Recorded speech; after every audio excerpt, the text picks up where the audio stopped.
Hi and welcome to our channel. If you enjoy our content, don't forget to hit the like button and subscribe. Sit back, relax, and enjoy the show. The Machine Stops by Forster. First published in the Oxford and Cambridge Review in 1909. The Airship. Imagine, if you can, a small room, hexagonal in shape, like the cell of a bee. It is lighted neither by window nor by lamp, yet it is filled with a soft radiance. There are no apertures for ventilation, yet the air is fresh. There are no musical instruments, and yet, at the moment that my meditation opens, this room is throbbing with melodious sounds. An armchair is in the center, by its side a reading desk. That is all the furniture. And in the armchair, there sits a swaddled lump of flesh, a woman, about 5 feet high, with a face as white as a fungus. It is to her that the little room belongs. An electric bell rang. The woman touched a switch, and the music was silent. I suppose I must see who it is, she thought, and set her chair in motion. The chair, like the music, was worked by machinery, and it rolled her to the other side of the room where the bell still rang importunately. "Who is it?" she called. Her voice was irritable, for she had been interrupted often since the music began. She knew several thousand people. In certain directions human intercourse had advanced enormously. But when she listened into the receiver, her white face wrinkled into smiles, and she said, "Very well, let us talk. I will isolate myself. I do not expect anything important will happen for the next 5 minutes, for I can give you fully 5 minutes, Kuno. Then I must deliver my lecture on music during the Australian period." She touched the isolation knob so that no one else could speak to her. Then she touched the lighting apparatus, and the little room was plunged into darkness. "Be quick," she called, her irritation returning. "Be quick, Kuno. Here I am in the dark wasting my time." But it was fully 15 seconds before the round plate that she held in her hands began to glow. A faint blue light shot across it, darkening to purple, and presently she could see the image of her son, who lived on the other side of the earth, and he could see her. "Kuno, how slow you are." He smiled gravely. "I really believe you enjoy dawdling. I have called you before, mother, but you were always busy or isolated. I have something particular to say." "What is it, dearest boy? Be quick. Why could you not send it by pneumatic post?" "Because I prefer saying such a thing. I want you to come and see me." Vashti watched his face in the blue plate. "But I can see you," she exclaimed. "What more do you want?" "I want to see you not through the machine," said Kuno. "I want to speak to you not through the wearisome machine." "Oh, hush," said his mother, vaguely shocked. "You mustn't say anything against the machine." "Why not?" "Why mustn't?" "You talk as if a god had made the machine," cried the other. "I believe that you pray to it when you are unhappy. Men made it. Do not forget that. Great men, but men. The machine is much, but it is not everything. I see something like you in this plate, but I do not see you. I hear something like you through this telephone, but I do not hear you. That is why I want you to come. Pay me a visit so that we can meet face to face and talk about the hopes that are in my mind." She replied that she could scarcely spare the time for a visit. "The airship barely takes 2 days to fly between me and you." "I dislike airships." "Why?" "I dislike seeing the horrible brown earth and the sea and the stars when it is dark. I get no ideas in an airship. I do not get them anywhere else." "What kind of ideas can the air give you?" He paused for an instant. "Do you not know 4 big stars that form an oblong, and 3 stars close together in the middle of the oblong, and hanging from these stars, 3 other stars?" No, I do not. I dislike the stars, but did they give you an idea how interesting? Tell me. I had an idea that they were like a man. I do not understand. The 4 big stars are the man's shoulders and his knees. The 3 stars in the middle are like the belts that men wore once, and the 3 stars hanging are like a sword. A sword? Men carried swords about with them, to kill animals and other men. It does not strike me as a very good idea, but it is certainly original. When did it come to you first? In the airship? He broke off, and she fancied that he looked sad. She could not be sure, for the machine did not transmit nuances of expression. It only gave a general idea of people, an idea that was good enough for all practical purposes, Vashti thought. The imponderable bloom, declared by a discredited philosophy to be the actual essence of intercourse, was rightly ignored by the machine, just as the imponderable bloom of the grape was ignored by the manufacturers of artificial fruit.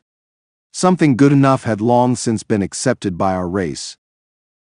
The truth is, he continued, that I want to see these stars again. They are curious stars. I want to see them not from the airship, but from the surface of the earth, as our ancestors did thousands of years ago. I want to visit the surface of the earth. She was shocked again. Mother, you must come, if only to explain to me what is the harm of visiting the surface of the earth. No harm, she replied, controlling herself. But no advantage. The surface of the earth is only dust and mud. No advantage. The surface of the earth is only dust and mud. No life remains on it, and you would need a respirator, or the cold of the outer air would kill you. One dies immediately in the outer air. I know, of course, I shall take all precautions. And besides, well, she considered and chose her words with care. Her son had a queer temper, and she wished to dissuade him from the expedition. It is contrary to the spirit of the age, she asserted. Do you mean by that contrary to the machine? In a sense, but his image is the blue plate faded. Kuno. He had isolated himself. For a moment Vashti felt lonely. Then she generated the light, and the side of her room, flooded with radiance and studded with electric buttons, revived her. There were buttons and switches everywhere, buttons to call for food, for music, for clothing. There was the hot bath button, by pressure of which a basin of imitation marble rose out of the floor, filled to the brim with a warm deodorized liquid. There was the cold bath button. There was the button that produced literature, and there were of course the buttons by which she communicated with her friends. The room, though it contained nothing, was in touch with all that she cared for in the world. Vashanti's next move was to turn off the isolation switch, and all the accumulations of the last 3 minutes burst upon her. The room was filled with the noise of bells and speaking tubes. What was the new food like? Could she recommend it? Has she had any ideas lately? Might one tell her one's own ideas? Would she make an engagement to visit the public nurseries at an early date? Say this day month. To most of these questions she replied with irritation, a growing quality in that accelerated age. She said that the new food was horrible, that she could not visit the public nurseries through press of engagements, that she had no ideas of her own, but had just been told one, that 4 stars and 3 in the middle were like a man. She doubted there was much in it. Then she switched off her correspondence, for it was time to deliver her lecture on Australian music. The clumsy system of public gatherings had been long since abandoned. Neither Vashti nor her audience stirred from their rooms. Seated in her armchair she spoke, while they in their armchairs heard her fairly well and saw her fairly well. She opened with a humorous account of music in the pre-Mongolian epoch, and went on to describe the great outburst of song that followed the Chinese conquest. Remote and primeval as were the methods of I San So and the Brisbane School, she yet felt, she said, that study of them might repay the musicians of today. They had freshness, They had, above all, ideas.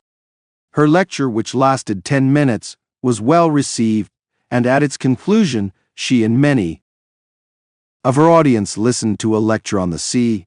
There were ideas to be got from the sea. The speaker had donned a respirator and visited it lately. Then she fed, talked to many friends, had a bath, talked again, and summoned her bed. The bed was not to her liking. It was too large, and she had a feeling for a small bed. Complaint was useless, for beds were of the same dimension all over the world, and to have had an alternative size would have involved vast alterations in the machine. Vashti isolated herself. It was necessary, for neither day nor night existed under the ground, and reviewed all that had happened since she had summoned the bed last. Ideas? Scarcely any. Events. Was Kuno's invitation an event? By her side, on the little reading desk, was a survival from the ages of Litter 1 book. This was the book of the machine. In it were instructions against every possible contingency. If she was hot or cold or dyspeptic, or at a loss for a word, she went to the book, and it told her which button to press. The Central Committee published it. In accordance with a growing habit, it was richly bound. Sitting up in the bed, she took it reverently in her hands. She glanced round the glowing room, as if someone might be watching her. Then, half ashamed, half joyful, she murmured, "Oh, machine," and raised the volume to her lips. Thrice she kissed it, thrice inclined her head, thrice she felt the delirium of acquiescence. Her ritual performed, she turned to page 1367, which gave the times of the departure of the airships from the island in the southern hemisphere, under whose soil she lived, to the island in the northern hemisphere, whereunder lived her son. She thought, "I have not the time." She made the room dark and slept. She awoke and made the room light. She ate and exchanged ideas with her friends and listened to music and attended lectures. She made the room dark and slept. Above her, beneath her, and around her, the machine hummed eternally. She did not notice the noise, for she had been born with it in her ears. The earth, carrying her, hummed as it sped through silence, turning her now to the invisible sun, now to the invisible stars. She awoke and made the room light. "Kuno, I will not talk to you," he answered, "until you come." "Have you been on the surface of the earth since we spoke last?" His image faded. Again she consulted the book. She became very nervous and lay back in her chair palpitating. Think of her as without teeth or hair. Presently she directed the chair to the wall and pressed an unfamiliar button. The wall swung apart slowly. Through the opening, she saw a tunnel that curved slightly, so that its goal was not visible. Should she go to see her son, here was the beginning of the journey. Of course she knew all about the communication system. There was nothing mysterious in it. She would summon a car, and it would fly with her down the tunnel, until it reached the lift that communicated with the airship station. The system had been in use for many, many years, long before the universal establishment of the machine. And of course she had studied the civilization that had immediately preceded her own, the civilization that had mistaken the functions of the system, and had used it for bringing people to things, instead of for bringing things to people. Those funny old days, when men went for change of air instead of changing the air in their rooms. And yet, she was frightened of the tunnel. She had not seen it since her last child was born. It curved, but not quite as she remembered. It was brilliant, but not quite as brilliant as a lecturer had suggested. Vashti was seized with the terrors of direct experience. She shrank back into the room and the wall closed up again. "Kuno," she said, "I cannot come to see you. I am not well." Immediately an enormous apparatus fell onto her out of the ceiling. A thermometer was automatically laid upon her heart. She lay powerless.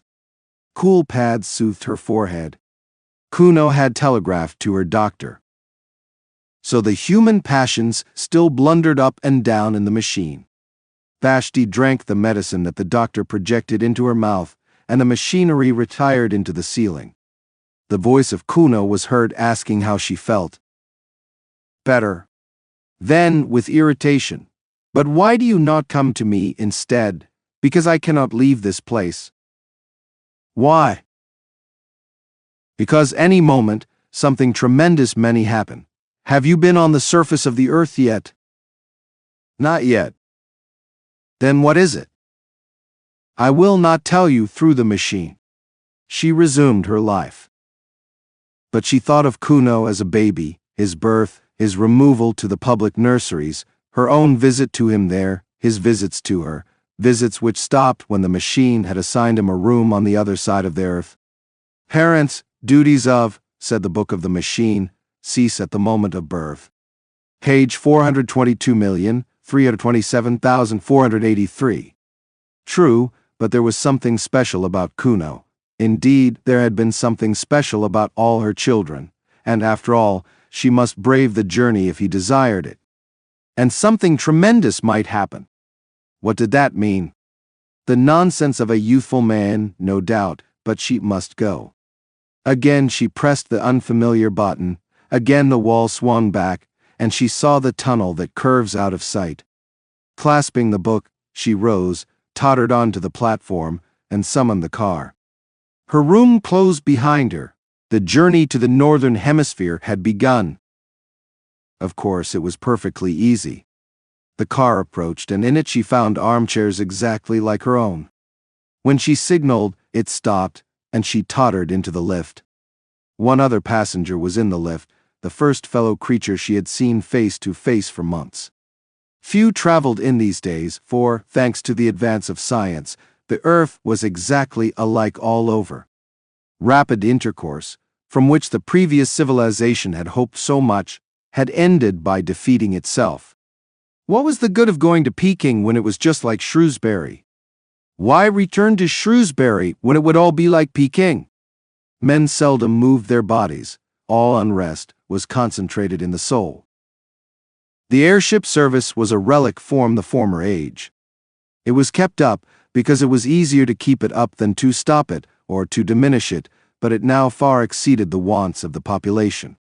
Vessel after vessel would rise from the vomitories of Rye or of Christchurch, I use the antique names, would sail into the crowded sky, and would draw up at the wharves of the south, empty, so nicely adjusted.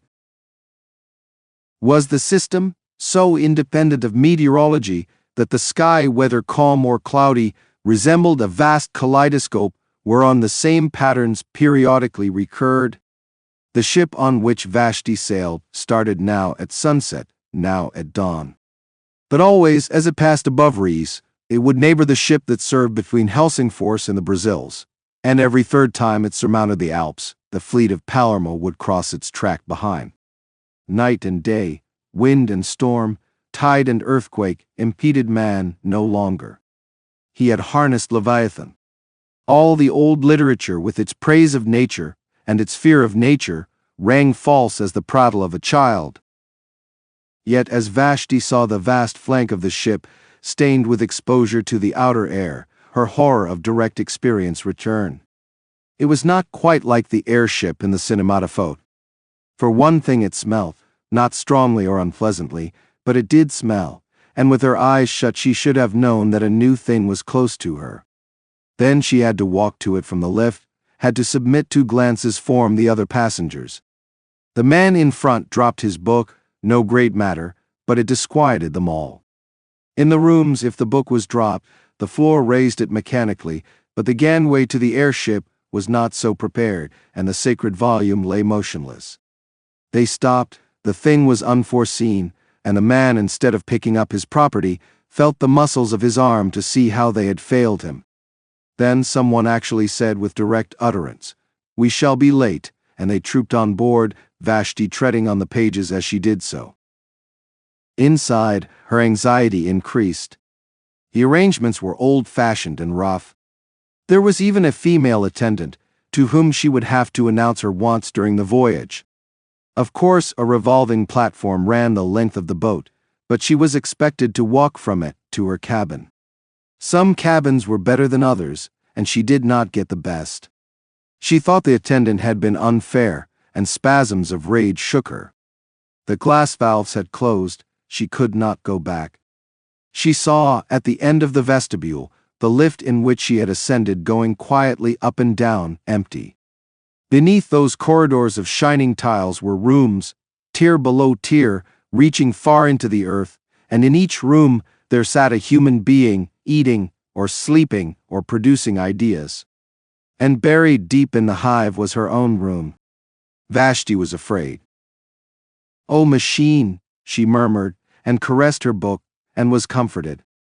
Then the sides of the vestibule seemed to melt together, as do the passages that we see in dreams. The lift vanished, the book that had been dropped slid to the left and vanished, polished tiles rushed by like a stream of water, there was a slight jar, and the airship, issuing from its tunnel, soared above the waters of a tropical ocean.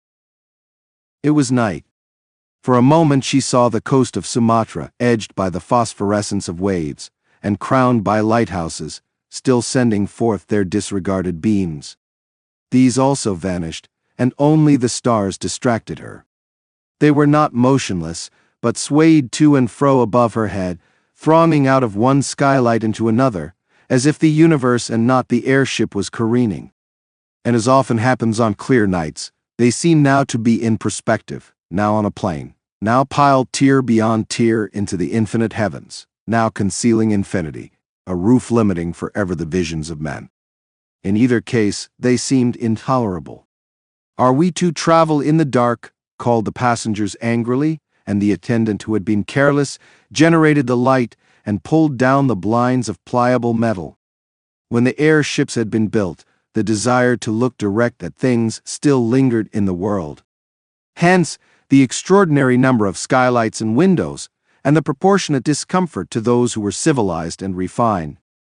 Even in Vashti's cabin one star peeped through a flaw in the blind, and after a few hers uneasy slumber, she was disturbed by an unfamiliar glow, which was the dawn. Quick as the ship had sped westwards, the earth had rolled eastwards quicker still, and had dragged back Vashti and her companions towards the sun. Science could prolong the night, but only for a little, and those high hopes of neutralizing the earth's diurnal revolution had passed, together with hopes that were possibly higher. To keep pace with the sun, or even to outstrip it, had been the aim of the civilization preceding this. Racing aeroplanes had been built for the purpose, capable of enormous speed, and steered by the greatest intellects of the epoch. Round the globe they went, round and round, westward, round and round, amidst humanity's applause. In vain. The globe went eastward quicker still, horrible accidents occurred, and the committee of the machine, at the time rising into prominence, declared the pursuit illegal, unmechanical, and punishable by homelessness. Of homelessness more will be said later. Doubtless the committee was right. Yet the attempt to defeat the sun aroused the last common interest that our race experienced about the heavenly bodies, or, indeed, about anything. It was the last time that men were compacted by thinking of a power outside the world. The sun had conquered, yet it was the end of his spiritual dominion. Dawn, midday, twilight, the zodiacal path, touched neither men's lives nor their hearts, and science retreated into the ground to concentrate herself upon problems that she was certain of solving. So when Vashti found her cabin invaded by a rosy finger of light, she was annoyed, and tried to adjust the blind. But the blind flew up altogether, and she saw through the skylight small pink clouds swaying against a background of blue, and as the sun crept higher, its radiance entered direct, brimming down the wall like a golden sea. It rose and fell with the airship's motion, just as waves rise and fall, but it advanced steadily, as a tide advances. Unless she was careful, it would strike her face. A spasm of horror shook her, and she rang for the attendant. The attendant, too, was horrified, but she could do nothing. It was not her place to mend the blind. She could only suggest that the lady should change her cabin, which she accordingly prepared to do. People were almost exactly alike all over the world, but the attendant of the airship, perhaps owing to her exceptional duties, had grown a little out of the common. She had often to address passengers with direct speech, and this had given her a certain roughness and originality of manner. When Vashti served away from the sunbeams with a cry, she behaved barbarically. She put out her hand to steady her. "How dare you!" exclaimed the passenger. "You forget yourself." The woman was confused and apologized for not having let her fall. People never touched one another. The custom had become obsolete, owing to the machine. "Where are we now?" asked Vashti haughtily. "We are over Asia," said the attendant, anxious to be polite. "Asia? You must excuse my common way of speaking. I have got into the habit of calling places over which I pass by their unmechanical names." "Oh, I remember Asia. The Mongols came from it." Beneath us, in the open air, stood a city that was once called Simla. Have you ever heard of the Mongols and of the Brisbane school? No. Brisbane also stood in the open air. "Those mountains to the right, let me show you them." She pushed back a metal blind. The main chain of the Himalayas was revealed. They were once called the roof of the world, those mountains. You must remember that before the dawn of civilization, they seemed to be an impenetrable wall that touched the stars. It was supposed that no one but the gods could exist above their summits. How we have advanced, thanks to the machine. "How we have advanced, thanks to the machine," said Vashti. "How we have advanced, thanks to the machine," echoed the passenger who had dropped his book the night before and who was standing in the passage. "And that white stuff in the cracks, what is it?" "I have forgotten its name." "Cover the window, please. These mountains give me no ideas." The northern aspect of the Himalayas was in deep shadow. On the Indian slope the sun had just prevailed. The forests had been destroyed during the literature epoch for the purpose of making newspaper pulp, but the snows were awakening to their morning glory, and clouds still hung on the breasts of Kinchenjunga. In the plain were seen the ruins of cities, with diminished rivers creeping by their walls, and by the sides of these were sometimes the signs of vomitories, marking the cities of today.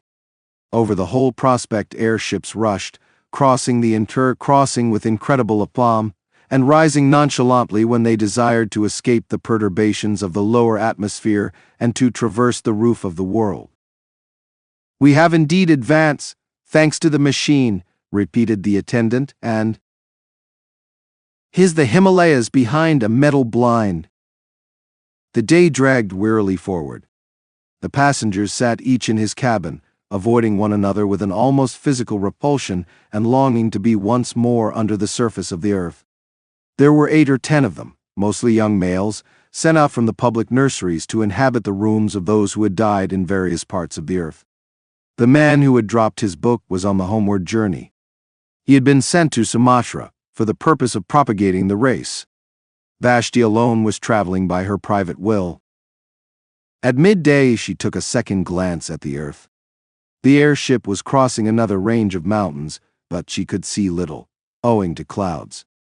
Masses of black rock hovered below her and merged indistinctly into gray. Their shapes were fantastic. One of them resembled a prostrate man.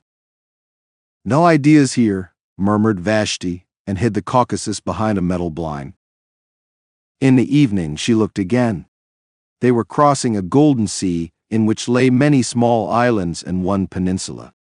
She repeated, "No ideas here," and his grease behind a metal blind. The mending apparatus. By a vestibule, by a lift, by a tubular railway, by a platform, by a sliding door, by reversing all the steps of her departure did Vashti arrive at her son's room, which exactly resembled her own. She might well declare that the visit was superfluous. The buttons, the knobs, the reading desk with the book, the temperature, the atmosphere, the illumination, all were exactly the same. And if Kuno himself, flesh of her flesh, stood close beside her at last, what profit was there in that? She was too well bred to shake him by the hand. Averting her eyes, she spoke as follows. "Here I am. I have had the most terrible journey and greatly retarded the development of my soul. It is not worth it, Kuno, it is not worth it. My time is too precious. The sunlight almost touched me, and I have met with the rudest people. I can only stop a few minutes, say what you want to say, and then I must return." "I have been threatened with homelessness," said Kuno. She looked at him now. "I have been threatened with homelessness, and I could not tell you such a thing through the machine. Homelessness means death. The victim is exposed to the air, which kills him. I have been outside since I spoke to you last. The tremendous thing has happened, and they have discovered me." "But why shouldn't you go outside?" she exclaimed. "It is perfectly legal, perfectly mechanical, to visit the surface of the earth. I have lately been to a lecture on the sea. There is no objection to that. One simply summons a respirator and gets an egression permit. It is not the kind of thing that spiritually minded people do, and I beg you not to do it, but there is no legal objection to it." "I did not get an egression permit." "Then how did you get out?" "I found out a way of my own." The phrase conveyed no meaning to her, and he had to repeat it. "A way of your own," she whispered. "But that would be wrong." "Why?" The question shocked her beyond measure. "You are beginning to worship the machine," he said coldly. "You think it irreligious of me to have found out a way of my own. It was just what the committee thought when they threatened me with homelessness." At this she grew angry. "I worship nothing," she cried. "I am most advanced. I don't think you irreligious, for there is no such thing as religion left. All the fear and the superstition that existed once have been destroyed by the machine.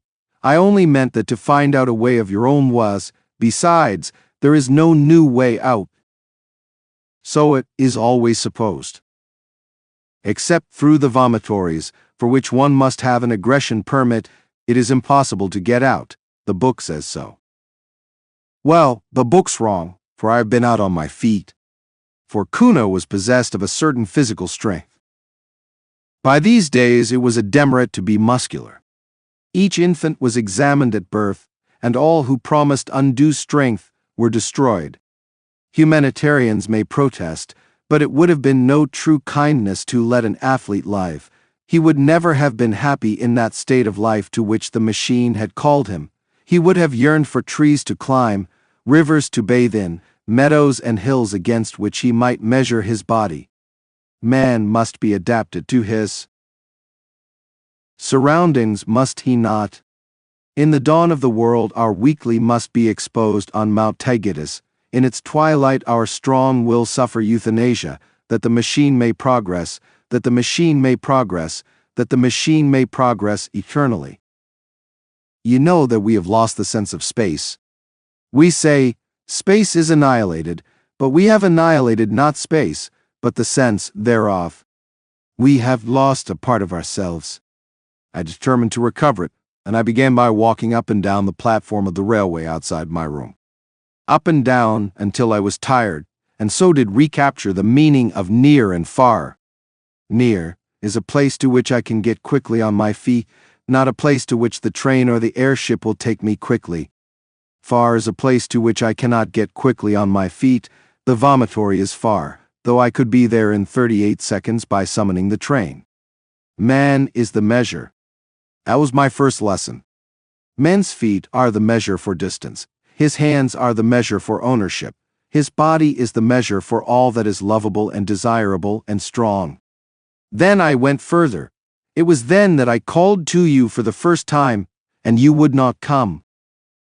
This city, as you know, is built deep beneath the surface of the earth, with only the vomitories protruding. Having paced the platform outside my own room, I took the lift to the next platform, and paced that also, and so with each in turn, until I came to the topmost, above which begins the earth. All the platforms were exactly alike, and all that I gained by visiting them was to develop my sense of space and my muscles. I think I should have been content with this. It is not a little thing, but as I walked and brooded, it occurred to me that our cities had been built in the days when men still breathed the outer air, and that there had been ventilation shafts for the workmen. I could think of nothing but these ventilation shafts. Had they been destroyed by all the food tubes and medicine tubes and music tubes that the machine has evolved lately? Or did traces of them remain? One thing was certain. If I came upon them anywhere, it would be in the railway tunnels of the topmost story. Everywhere else, all space was accounted for. I am telling my story quickly, but don't think that I was not a coward or that your answers never depressed me. It is not the proper thing, it is not mechanical, it is not decent to walk along a railway tunnel. I did not fear that I might tread upon a live rail and be killed. I feared something far more intangible, doing what was not contemplated by the machine. Then I said to myself, man is the measure, and I went, and after many visits I found an opening. The tunnels, of course, were lighted. Everything is light, artificial light. Darkness is the exception. So when I saw a black gap in the tiles, I knew that it was an exception and rejoiced. I put in my arm. I could put in no more at first, and waved it round and round in ecstasy. I loosened another tile and put in my head and shouted into the darkness, I am coming, I shall do it yet, and my voice reverberated down endless passages. I seemed to hear the spirits of those dead workmen who had returned each evening to the starlight, and to their wives and all the generations who had lived in the open air called back to me, you will do it yet, you are coming. He paused, and absurd as he was, his last words moved her. For Kuno had lately asked to be a father, and his request had been refused by the committee. His was not a type that the machine desired to hand on. Then a train passed, it brushed by me, but I thrust my head and arms into the hole. I had done enough for one day, so I crawled back to the platform, went down in the lift, and summoned my bed. All what dreams, and again I called you, and again you refused. She shook her head and said, Don't talk of these terrible things. You make me miserable. You are throwing civilization away. But I had got back the sense of space, and a man cannot rest then. I determined to get in at the hole and climb the shaft, and so I exercised my arms. Day after day I went through ridiculous movements until my flesh ached, and I could hang by my hands and hold the pillow of my bed outstretched for many minutes. Then I summoned a respirator and started. It was easy at first. The mortar had somehow rotted, and I soon pushed some more tiles in, and clambered after them into the darkness, and the spirits of the dead comforted me. I don't know what I mean by that. I just say what I felt. I felt for the first time that a protest had been lodged against corruption, and that even as the dead were comforting me, so I was comforting the unborn. I felt that humanity existed, and that it existed without clothes. How can I possibly explain this? It was naked, humanity seemed naked, and all these tubes and buttons and machineries neither came into the world with us, nor will they follow us out, nor do they matter supremely while we are here. Had I been strong, I would have torn off every garment I had and gone out into the outer air unswaddled. But this is not for me, nor perhaps for my generation. I climbed with my respirator and my hygienic clothes and my dietetic tabloids. Better thus than not at all. There was a ladder made of some primeval metal. The light from the railway fell upon its lowest rungs, and I saw that it led straight upwards out of the rubble at the bottom of the shaft. Perhaps our ancestors ran up and down it a dozen times daily in their building. As I climbed, the rough edges cut through my gloves so that my hands bled. The light helped me for a little, and then came darkness and worse still silence, which pierced my ears like a sword. The machine hums. Did you know that its hum penetrates our blood and may even guide our thoughts? Who knows? I was getting beyond its power. Then I thought, this silence means that I am doing wrong. But I heard voices in the silence, and again they strengthened me. He laughed. I had need of them. The next moment I cracked my head against something. She sighed. I had reached one of those pneumatic stoppers that defend us from the outer air.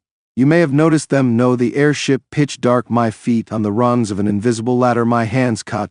I cannot explain how I lived through this part, but the voices still comforted me, and I felt for fastenings. The stopper, I suppose, was about 8 feet across. I passed my hand over it as far as I could reach. It was perfectly smooth. I felt it almost to the center, not quite to the center, for my arm was too short. Then the voice said, "Jump, it is worth it. There may be a handle in the center and you may catch hold of it, and so come to us your own way. And if there is no handle so that you may fall and are dashed to pieces, it is still worth it. You will still come to us your own way." So I jumped. There was a handle and... He paused. Tears gathered in his mother's eyes. She knew that he was fated. If he did not die today, he would die tomorrow. There was not room for such a person in the world. And with her pity disgust mingled. She was ashamed at having borne such a son, she who had always been so respectable and so full of ideas. Was he really the little boy to whom she had taught the use of his stops and buttons, and to whom she had given his first lessons in the book? The very hair that disfigured his lip showed that he was reverting to some savage type. On atavism the machine can have no mercy. There was a handle, and I did catch it. I hung tranced over the darkness and heard the hum of these workings as the last whisper in a dying dream. All the things I had cared about, and all the people I had spoken to through tubes appeared infinitely little. Meanwhile the handle revolved. My weight had set something in motion, and I span slowly, and then... I cannot describe it. I was lying with my face to the sunshine. Blood poured from my nose and ears, and I heard a tremendous roaring. The stopper, with me clinging to it, had simply been blown out of the earth, and the air that we make down here was escaping through the vent into the air above. It burst up like a fountain. I crawled back to it, for the upper air hurts, and as it were, I took great sips from the edge. My respirator had flown goodness knows here. My clothes were torn. I just lay with my lips close to the hole, and I sipped until the bleeding stopped. You can imagine nothing so curious. This hollow in the grass, I will speak of it in a minute, the sun shining into it, not brilliantly but through marbled clouds, the peace, the nonchalance, the sense of space, and brushing my cheek, the roaring fountain of our artificial air. Soon I spied my respirator, bobbing up and down in the current high above my head, and higher still were many airships. But no one ever looks out of airships, and in any case they could not have picked me up. There I was, stranded. The sun shone a little way down the shaft, and revealed the topmost rung of the ladder, but it was hopeless trying to reach it. I should either have been tossed up again by the escape, or else have fallen in and died. I could only lie on the grass, sipping, and from time to time glancing around me. I knew that I was in Wessex, for I had taken care to go to a lecture on the subject before starting. Wessex lies above the room in which we are talking now. It was once an important state. Its kings held all the southern coast, from the Andritswall to Cornwall, while the Wanstein protected them on the north, running over the high ground. The lecturer was only concerned with the rise of Wessex, so I do not know how long it remained an international power, nor would the knowledge have assisted me to tell the truth. I could do nothing but laugh. During this part, there was I with a pneumatic stopper by my side, and a respirator bobbing over my head, imprisoned, all three of us, in a grass-grown hollow that was edged with fern. Then he grew grave again. Lucky for me that it was a hollow, for the air began to fall back into it, and to fill it as water fills a bowl. I could crawl about. Presently I stood. I breathed a mixture, in which the air that hurts predominated whenever I tried to climb the sides. This was not so bad. I had not lost my tabloids and remained ridiculously cheerful, and as for the machine, I forgot about it altogether. My one aim now was to get to the top, where the ferns were, and to view whatever objects lay beyond. I rushed the slope. The new air was still too bitter for me, and I came rolling back, after a momentary vision of something gray. The sun grew very feeble, and I remembered that he was in Scorpio. I had been to a lecture on that too. If the sun is in Scorpio and you are in Wessex, it means that you must be as quick as you can, or it will get too dark. This is the first bit of useful information I have ever got from a lecture, and I expect it will be The last, it made me try frantically to breathe the new air and to advance as far as I dared out of my pond. The hollow filled so slowly. At times I thought that the fountain played with less vigor. My respirator seemed to dance nearer the earth. The roar was decreasing. He broke off. I don't think this is interesting you. The rest will interest you even less. There are no ideas in it, and I wish that I had not troubled you to come. We are too different, mother. She told him to continue. It was evening before I climbed the bank. The sun had very nearly slipped out of the sky by this time, and I could not get a good view. You who have just crossed the roof of the world will not want to hear an account of the little hills that I saw, low colorless hills, but to me they were living, and the turf that covered them was a skin under which their muscles rippled, and I felt that those hills had called with incalculable force to men in the past, and that men had loved them. Now they sleep, perhaps forever. They commune with humanity in dreams. Happy the man, happy the woman who awakes the hills of Wessex, for though they sleep, they will never die. His voice rose passionately. Cannot you see, cannot all you lecturers see, that it is we that are dying, and that down here the only thing that really lives in the machine? We created the machine to do our will, but we cannot make it do our will now. It was robbed us of the sense of space and of the sense of touch. It has blurred every human relation and narrowed down love to a carnal act. It has paralyzed our bodies and our wills, and now it compels us to worship it. The machine develops, but not on our lies. The machine proceeds, but not to our goal. We only exist as the blood corpuscles that course through its arteries, and if it could work without us, it would let us die. Oh, I have no remedy, or at least only one, to tell men again and again that I have seen the hills of Wessex as Alfred saw them when he overthrew the Danes. So the sun set. I forgot to mention that a belt of mist lay between my hill and other hills, and that it was the color of pearl. He broke off for the second time. Go on, said his mother wearily. He shook his head. Go on, nothing that you say can distress me now. I am hardened. I had meant to tell you the rest, but I cannot. I know that I cannot. Goodbye. Vashti stood irresolute. All her nerves were tingling with his blasphemies. But she was also inquisitive. This is unfair, she complained. You have called me across the world to hear your story, and hear it I will. Tell me as briefly as possible, for this is a disastrous waste of time. Tell me how you returned to civilization. Oh, that, he said, starting. You would like to hear about civilization, certainly, had I got to where my respirator fell down. No, but I understand everything now. You put on your respirator and managed to walk along the surface of the earth to a vomitory, and there your conduct was reported to the Central Committee. By no means. He passed his hand over his forehead, as if dispelling some strong impression. Then, resuming his narrative, he warmed to it again. My respirator fell about sunset. I had mentioned that the fountain seemed feebler, had I not? Yes. About sunset, it let the respirator fall.